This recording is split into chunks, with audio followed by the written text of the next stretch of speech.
there is a current flow through a resistance, there is an EMF generated Ohm's law. And one side of the resistance become more positive than the other side. In this case, we have a Q limit, which is an NPN. So the base of this is P and the emitter is N.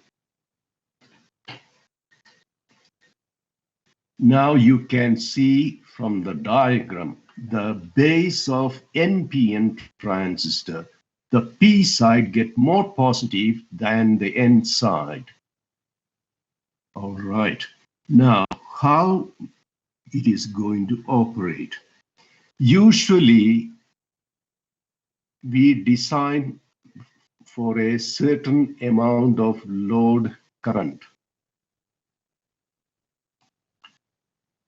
And usually everything works perfectly fine. This load current is not good enough to provide enough VBE for Q limit. So in the normal operation, that Q limit is off. This Q limit is off. That as good as it is not present at all. It is not active, and it is as good as there is no Q limit. Or basically, that is not active, it does not conduct. But there are conditions. For example, someone by mistake put a connection like this. This is called a short circuit. That is, from the positive side, where you are supposed to get your VL, you made a connection to the ground without knowing. Now it is a short circuit. In a short circuit, what is the amount of current?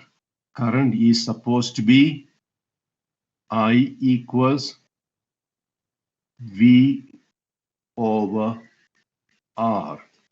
R is 0 because you have made a short circuit. In this case, this I or this IL is going to increase towards positive infinity. Mathematically, it is infinity because divided by 0. When the current increment, this IL started increasing towards infinity. What happens? If you leave it like that, it is going to create a fire hazard because this is going to heat up, this Q1 is going to heat up. And remember, Q1 is the most expensive component in this circuit. And after a certain time, after heating too much, it is going to blow out. So basically, you damaged your entire circuit. And that Q1 is going to be the most expensive component because it conducts all the current that is passing through the load, or even in short circuit. So we need to make a protection, and that is how we decide to add an extra BJT here. I'm going to take out that. I'm going to leave the short circuit.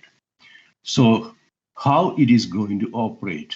When your load current exceeds a certain value, the P side of Q limit become more positive than the emitter side, which is N.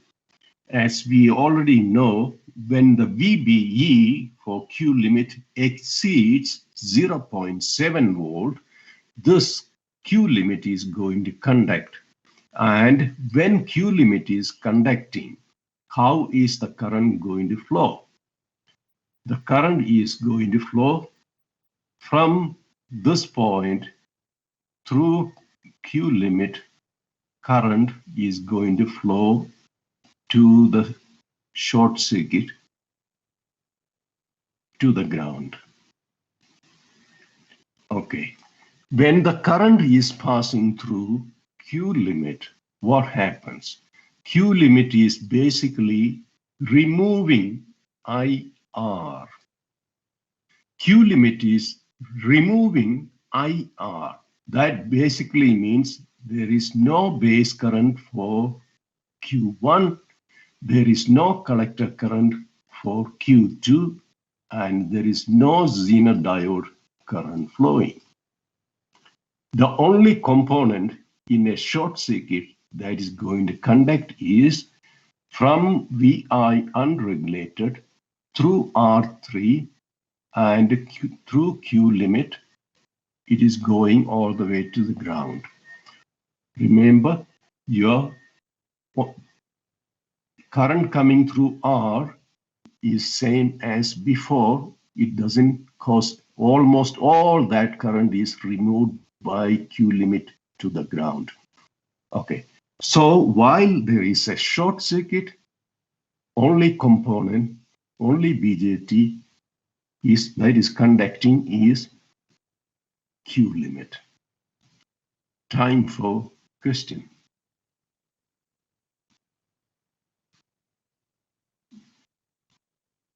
Sir, Yes. when Q1 isn't conducting anymore, will Q limits not also stop conducting because its base is not more positive than the emitter? Okay. When I said Q limit is not conducting, I'm not saying it is completely removed. It will conduct a small current, but that current is rather within the safe limit. It will never heat up. Okay. This will conduct to a minimum amount of current so that there is a 0.7 difference. Okay, thank you, sir. Any more questions?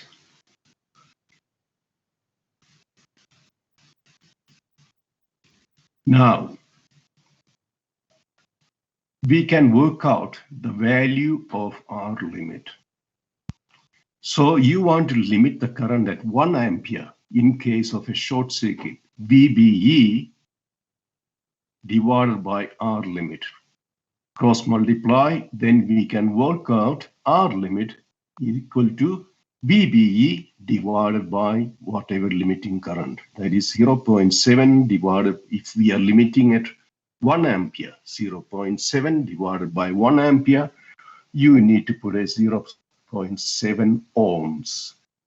By the way, I did not record it.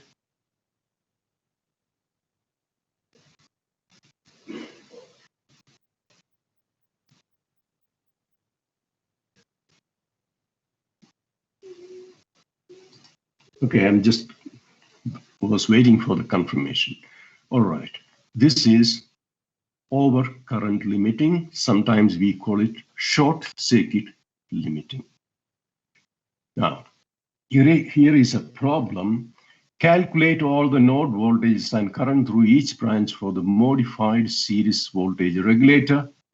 And this problem has been worked out already. And you are pulling me back by 3 weeks now.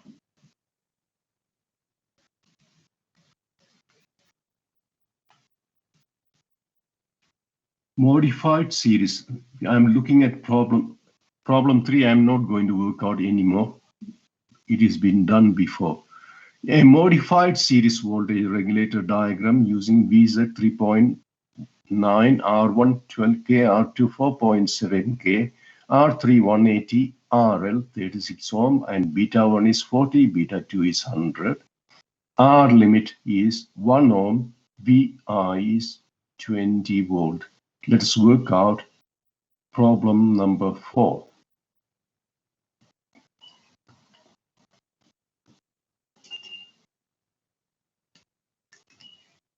I'm trying to make the sketch.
Here it is.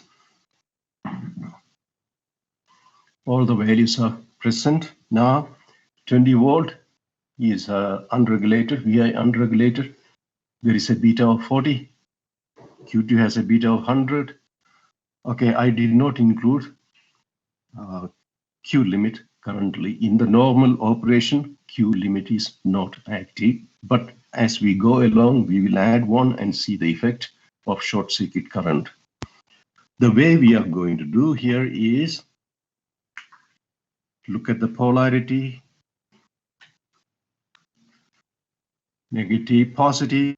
This is P side, this is the N side, and polarity of VBE is like this: negative, positive, negative, positive. And this two add up to V sample. Therefore, we can write 3.9 plus 0.7 equals Vs. Now, V sample is related with VL. How? V sample equals VL times 4.7K divided by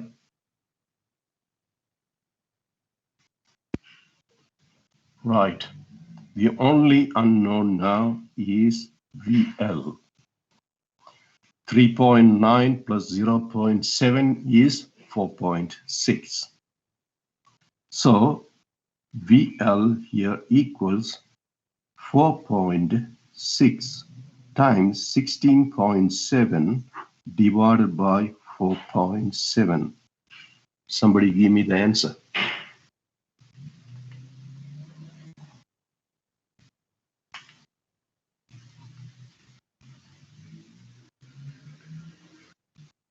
D. Clay, you want to ask me a question? Yes, I just wanted to ask if you are sharing the screen. If you are, If you are sharing the screen, because on my side there's a blank screen. can anybody else see my screen now? Yes, sir. D. Clay, the problem must be on your side now. Try to exit and reconnect. I did that more like 3 times now, but let me try it again. It must be a network issue if other people can see. Yeah, maybe. Let me just try to exit. So what is VL now?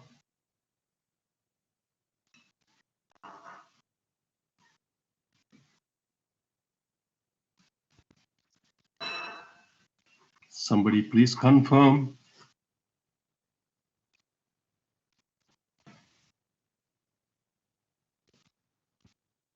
It is correct. Okay, now we have VL.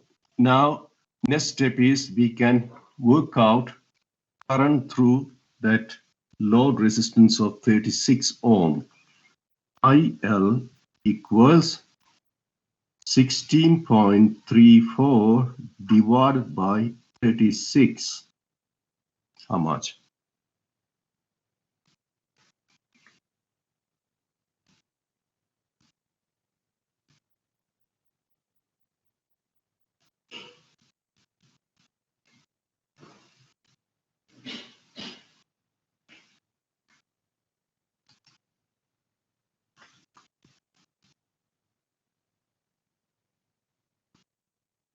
That is IL.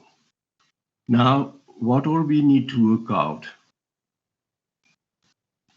Voltage at every node, current through each branch. Okay, let's work out this IR3 or I3.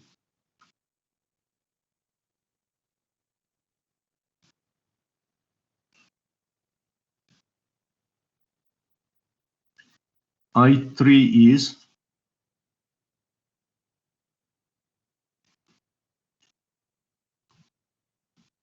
VI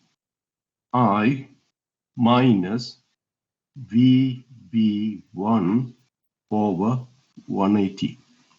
But how much is VB1? Go back to the diagram. This is VB1. What is the voltage at the emitter? That is same as VL. We are going to neglect voltage drop across that 1 ohm. So 16.34. Remember, in the normal operation, that voltage across that must be less than 0.7. It must be less than 0.5. Okay, 16.34, we simply take it for granted. That's the voltage at the emitter. You add a 0.7, you get the voltage at the base. So VB1 equals VL plus VBE. VBE1, that is 16.34 plus 0.7 equals 17.4.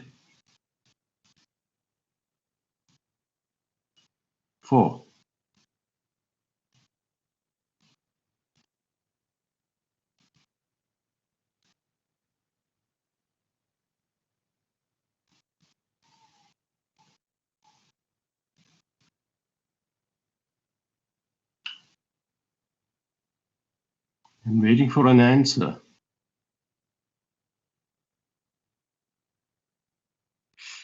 $17.04. Now you can work out I3. 20 minus 17.04 divided by 180.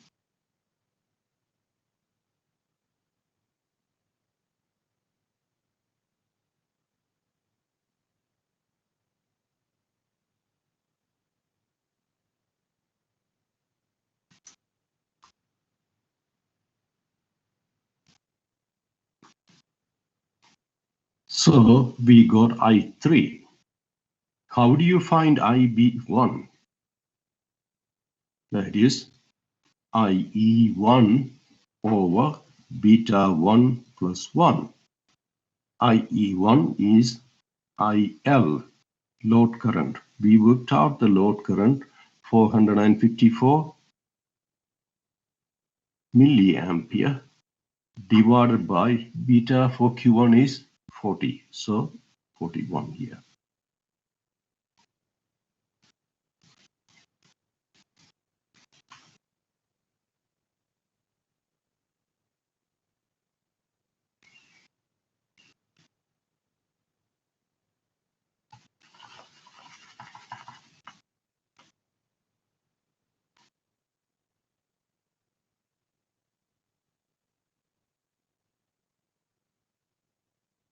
How much?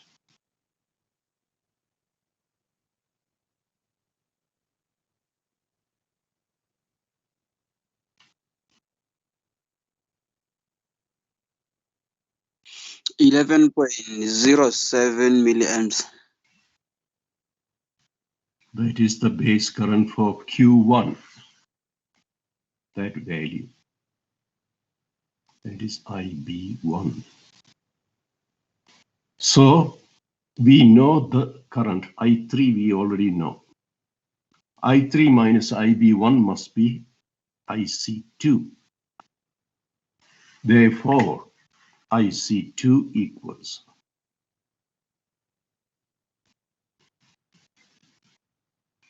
I3 minus IB1. I3 is 16.4 milliampere minus IB1 11.07 milliampere equals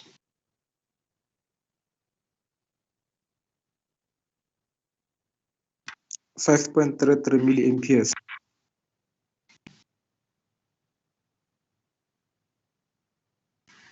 now we got IC2.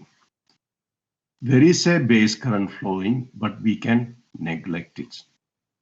That's too small because this IC2 divided by 100. IC2 is 5.33 milliampere divided by 100.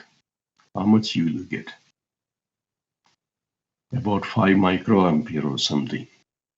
We can neglect it.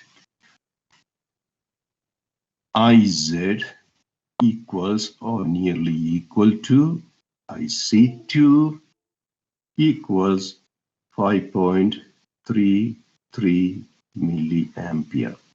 Now we can work out power consumed in the Zener is going to be VZ IZ. That is 3.9 times 5.33 milliampere.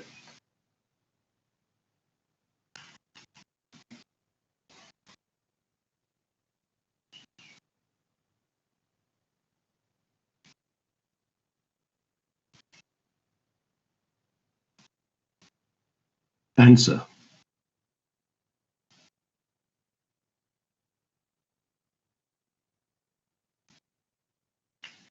20.78 milliwatts.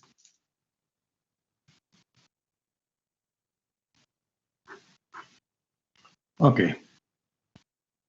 Similarly, you can also work out power consumed in Q1 because Q1 conduct the load current that is 454 milliampere.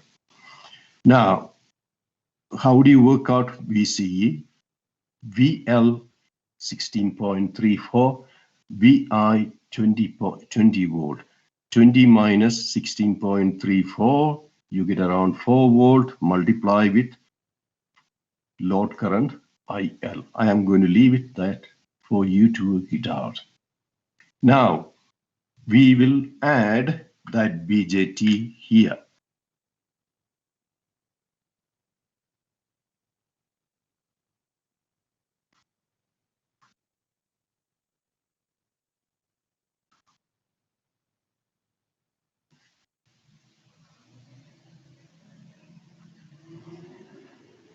This is called Q limit, R limit. Because the values are given, then we can work out what is the short circuit current. In case you made a short circuit by mistake, we can work out what is short RL, short circuited. RL is short circuited. What happened? IL going to increase, but we have R limit equals 1 ohm. Therefore, I limit or I short circuit equals VBE of Q limit divided by 1 ohm. That is 0.7 divided by 1, you get 0.7 ampere. So for this circuit, the short circuit, if you make a short circuit by mistake, you will limit the current around 0.7 amperes of current. It is not going to the infinity. Time for questions.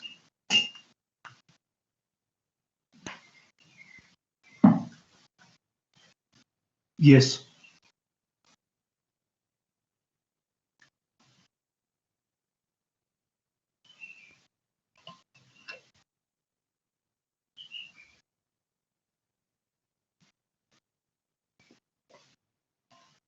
Why did I? I did not understand the question.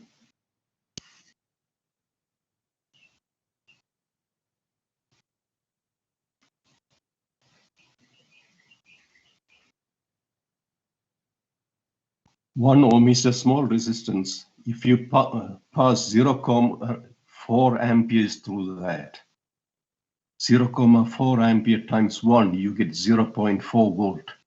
And that during 0.4 volt between base and emitter, this Q limit is not supposed to conduct.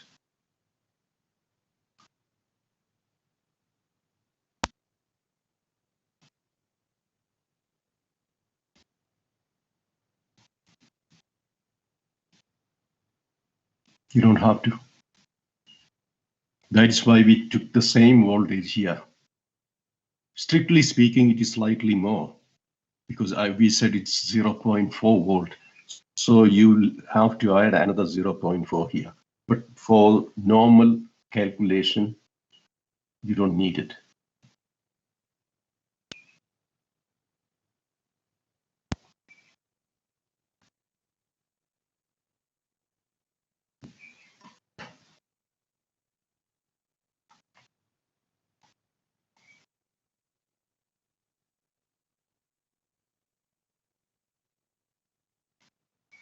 Any more questions?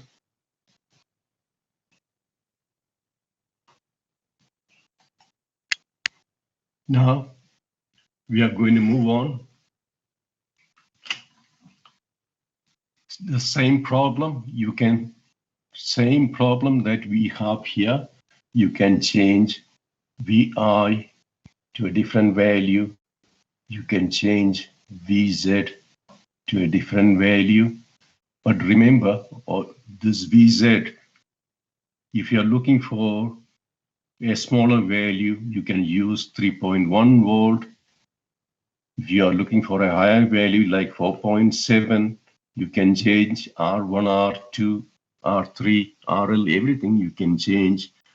But make sure whatever combination you selected, your VI must be greater than VL. That is a requirement. Why? Because we need to have a VCE for Q1 where the collector more positive with respect to emitter. That is the minimum requirement that we need.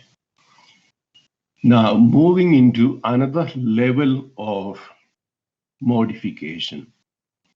This modification is the final modification that we might need. But we are not really going to do all of it.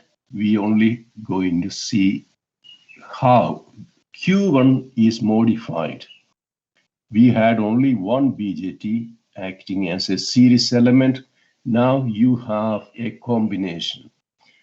Let me sketch that combination on my sheet of paper and we will have a look at what is the effect of this kind of a configuration.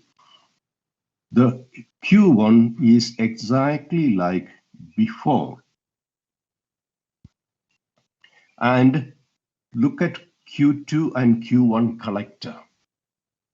They are connected together. So Q2 and Q1 collectors are connected to the same point. Now look at Q2. Q2 has an emitter connected to the base of Q1. And in this arrangement, now I'm going to put on the camera.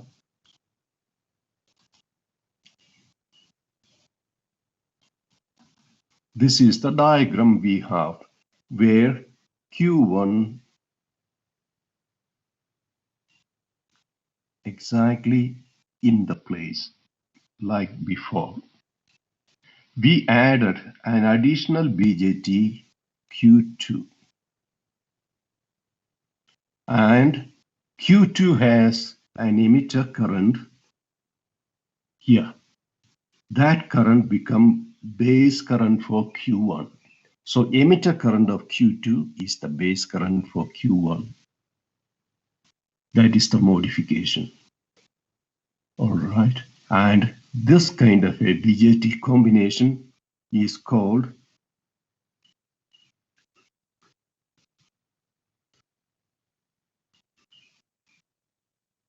Darlington pair.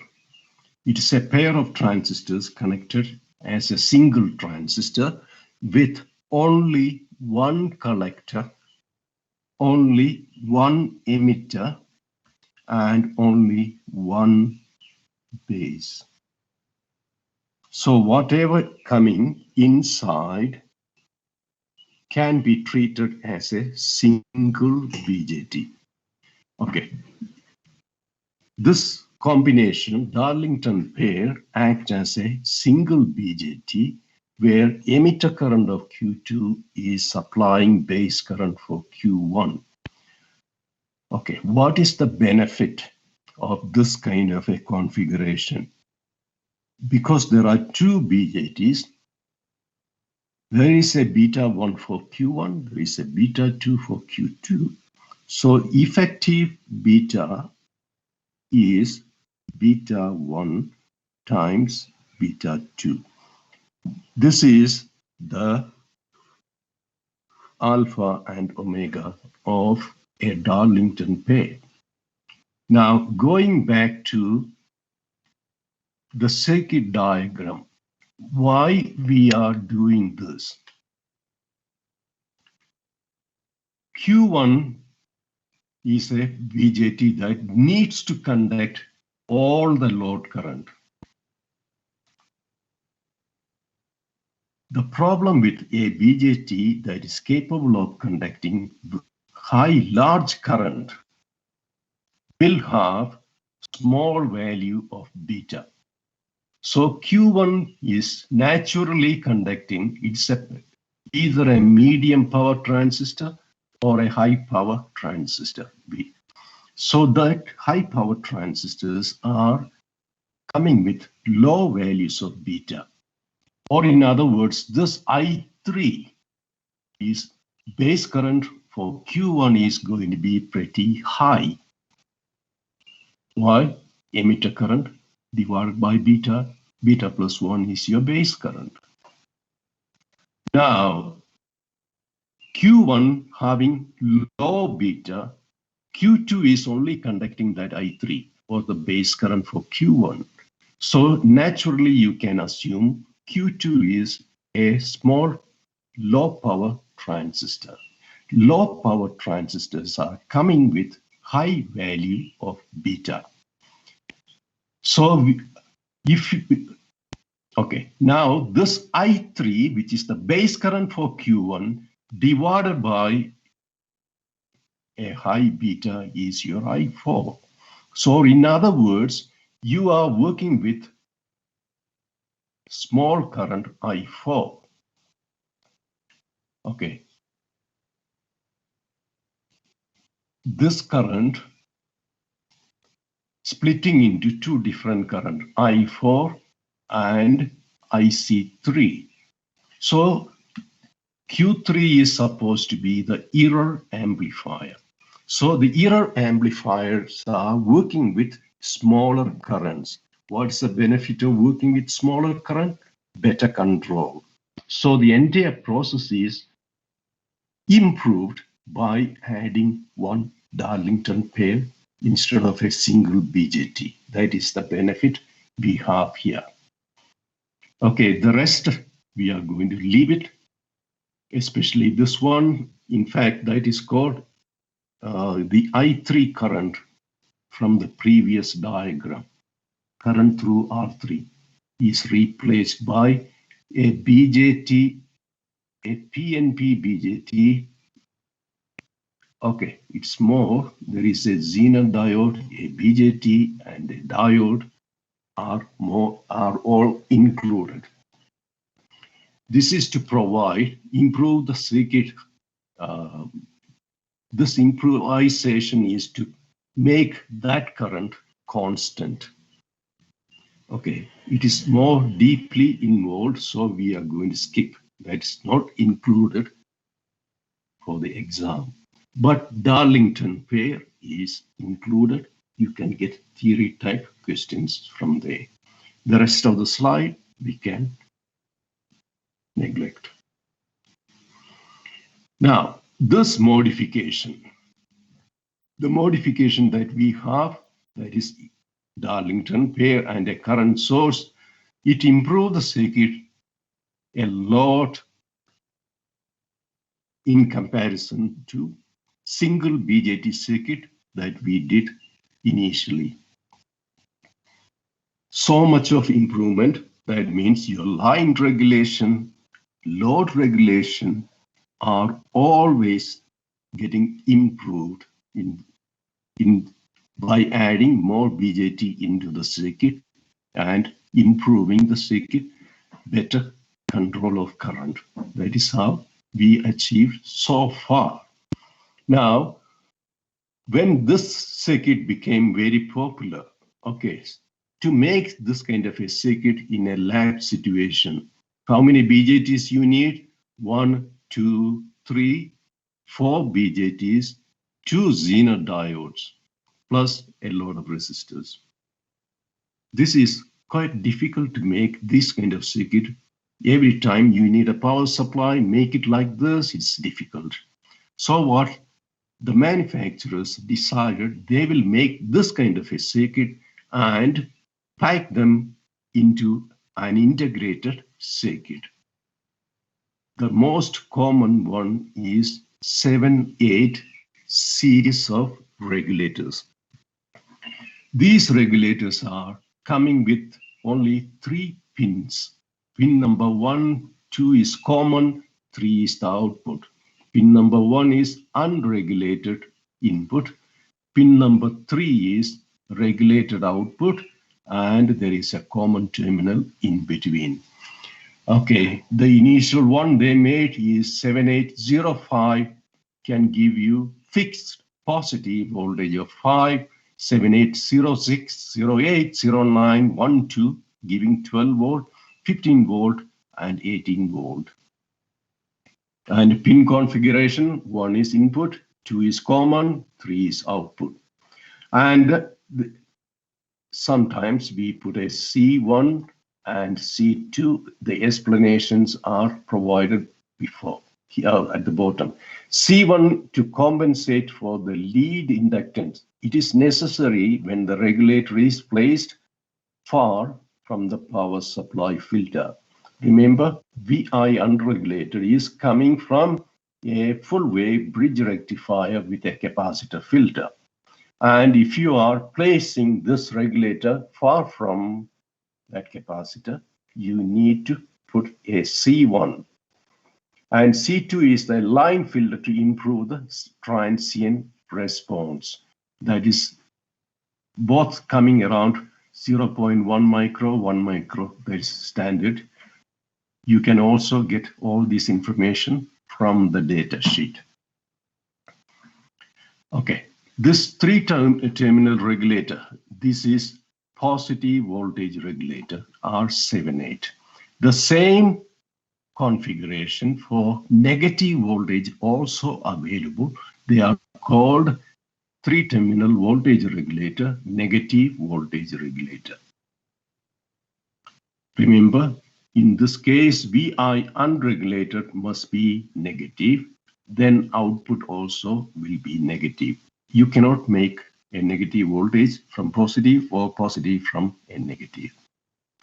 These are 7-9 series. They are all working with negative voltages. The rest are going to remain same. And the way it look exactly same. This is TO220 package. This kind of a package is called T0220 package. 78XX, 79XX series needs a minimum VCE of 2 volt across input and output. Where is it coming from? Go back. You need, that is negative side, this is positive side. If you want this Q1 to operate properly, you have to maintain active operation. So to make it effectively working, you keep the collector at least 2 volt more than emitter. That is what mentioned here. They need a VCE of 2 volt, or input voltage needs to be 2 volt more than output. Okay, if that means you need a 5 volt here, you need to supply minimum positive 7 volt. Or if you need a -5, you need -7 provided at the input. Minimum. You can make -10, -12, no problem. And they all, 7.8 and 7.9 series can only supply 1 ampere load current. You cannot supply any more. And they have internal thermal overload protection.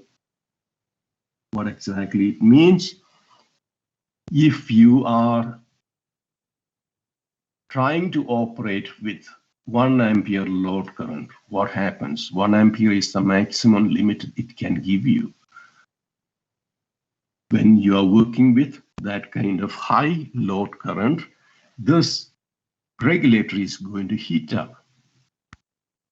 The standard solution for heating up, how do you prevent heat buildup? You simply have to increase the surface area of the IC. And how they are going to do it, normally it is called something called heat sink. A heat sink is an aluminum piece of metal with some kind of a fin so that it can radiate the heat effectively to the atmosphere. So the IC, when it gets hot, it will radiate the heat more effectively using a heat sink. Now, we have one more limit. VI maximum is limited to 32 volt. So you cannot apply anything more than 32 volt there. It is built to withstand maximum voltage of 32. Okay.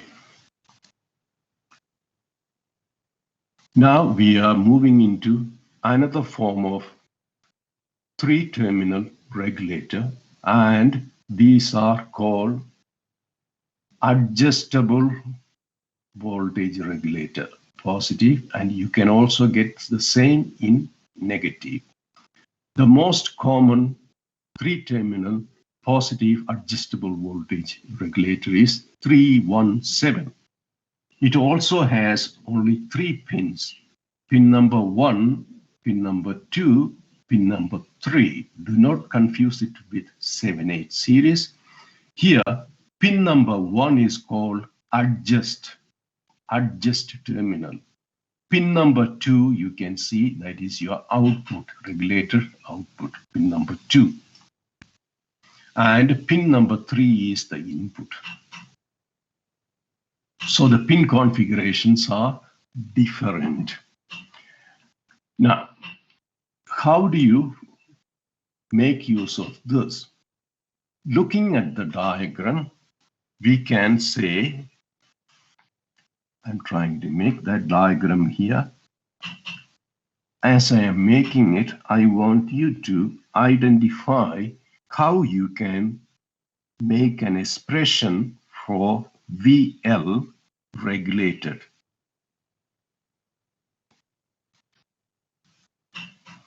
Look for the hint from the diagram.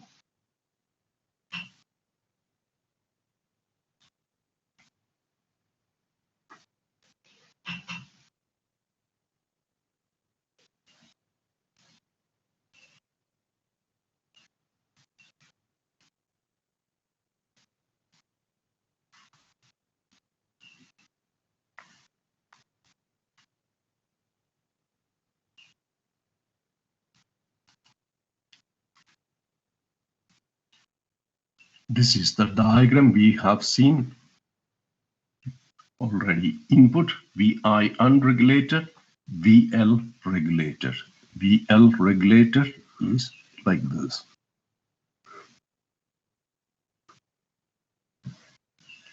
Now, between these 2 points, it is marked Vref.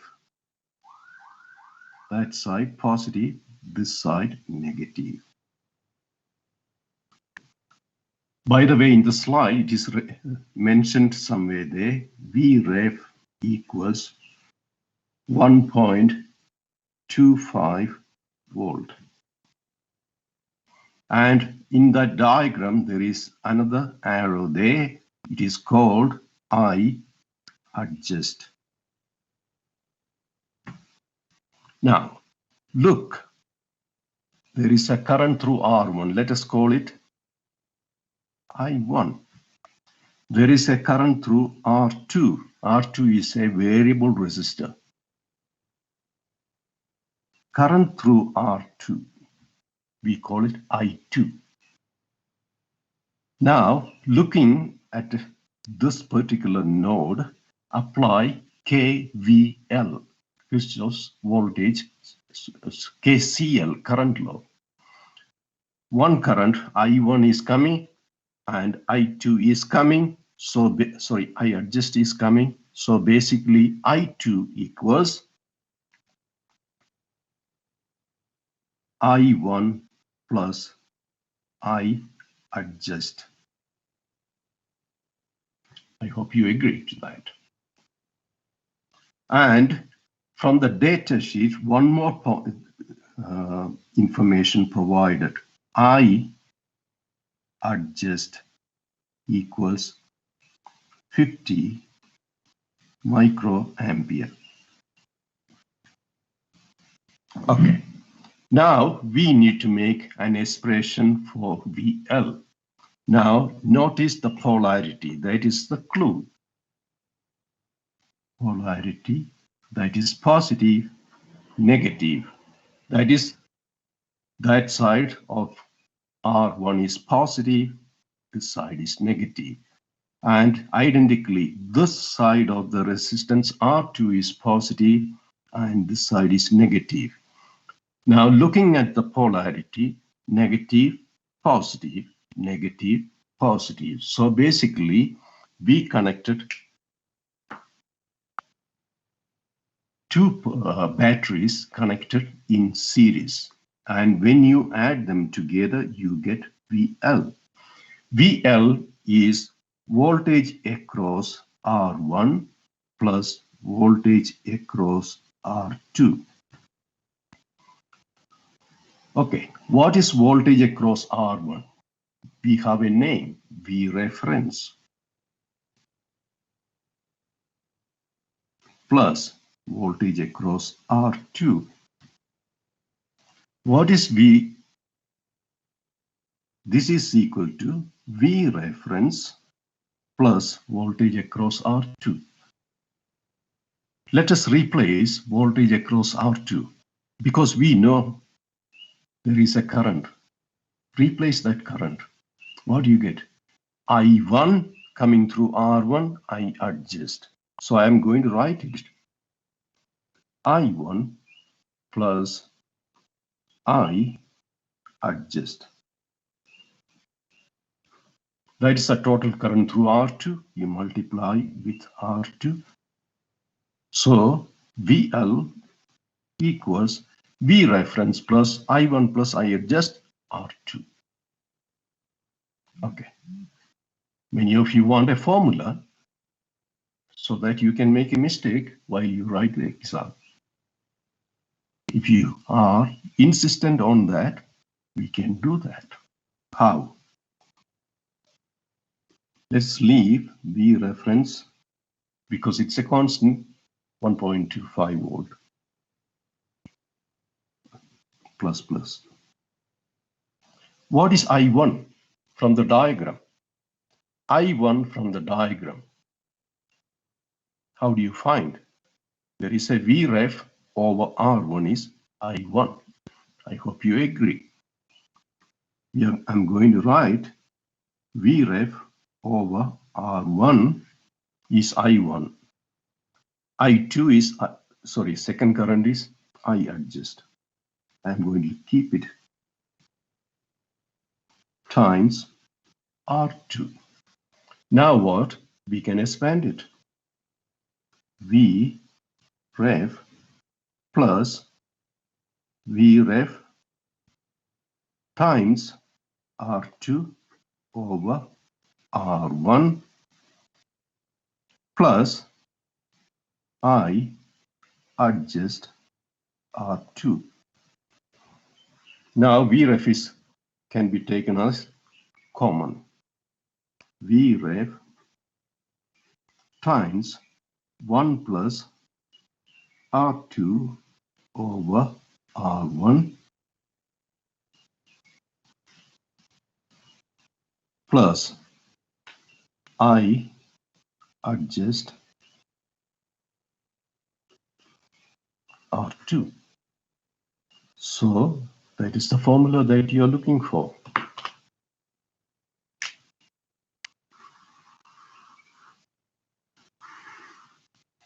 Do you want to remember it like that? I would recommend you remember this one. Why? Because you can pick it up from easily. VL equals V reference plus current times R2, which is I1 plus I adjust. I prefer to go for this one. There is nothing wrong in that, except the fact that you need to remember it. Any questions? You see the same thing here. VL is Vref plus VR2, Vref plus 1 IRef plus I adjust R2. And you replace IRef is equal to Vref over R1. Then you include that into IRef is Vref over R1, I adjust is I adjust times R2. And there is the final formula that we derived it ourselves. So it is up to you which way you want to do it. Okay. Any questions?